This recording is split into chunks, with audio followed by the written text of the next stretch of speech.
Welcome to week number 3.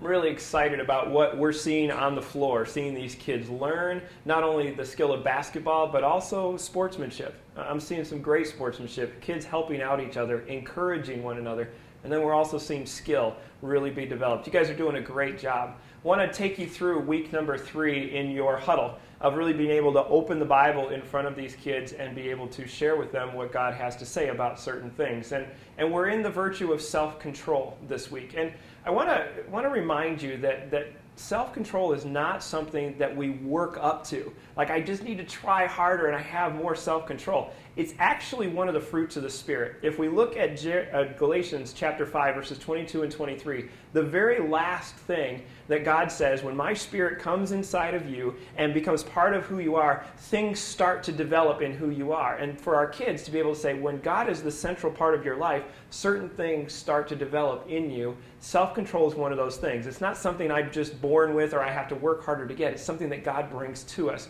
So please remember to emphasize that to your kids. And one of the things is that self-control is something a kid doesn't naturally seem to have.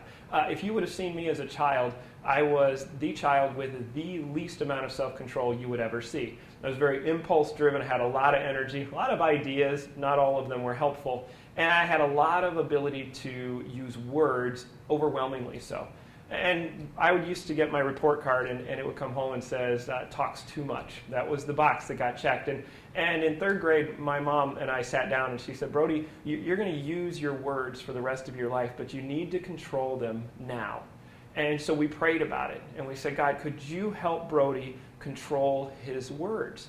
And it was amazing. My mom will even comment to this day at the change that happened to me, not because I started trying harder, but because God did his work in me and I started to be able to control myself a little bit more because his help in me. Now, a couple of verses in Scripture. One is in your curriculum. It says this. It says, like a city whose walls are broken down is a man who lacks self-control. In the old times, a wallless city was one that was completely vulnerable and would ultimately be attacked or destroyed. And for our kids to be able to say, self-control is a big part of who I am because it helps me to relate to others. There's another verse, though, that gives us hope. And it's Philippians 4:13. It says, I can do everything, not by myself, through him who gives me strength. And so what we can say to the kids is, self-control is an important thing, but it only comes through God who gives us strength to control ourselves. And there's not a Bible story in this curriculum, but I would tell you to go to Daniel chapter 3. You see 3 young men who exhibited a massive amount of self-control in the face of adversity. Shadrach, Meshach, and Abednego.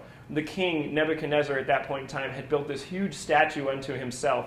And all of the officials, these people who were being paid by the government, who had position and power and wealth because of their place in the government, were being told, if you want to keep your job and your life, you need to bow down to this statue when the music plays.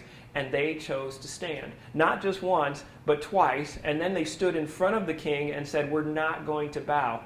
That's self-control. Making the right choice even when it's not necessarily easy.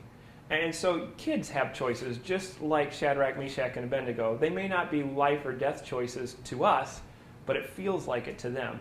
They have the choice on whether to use kind words. They have the choice of what kind of television to watch. They have the choice on what kind of books they're going to read and what kind of friends they're going to make. And so what we have to be able to say to them is, you know what?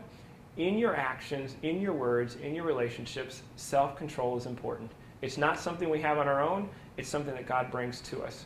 And when we have that self-control, not only do we live differently, but then we show others truly what it looks like to be different because of God's work in us. So take some time, talk about self-control. You may actually talk about it the whole practice because your kids may not have a lot of it. But really take time to help them understand that it's not something that we just work up to. It's something God brings in us and something that's a sign that we are growing in Him. I hope you have a great week. I'm excited to see what comes out of this talk in your group.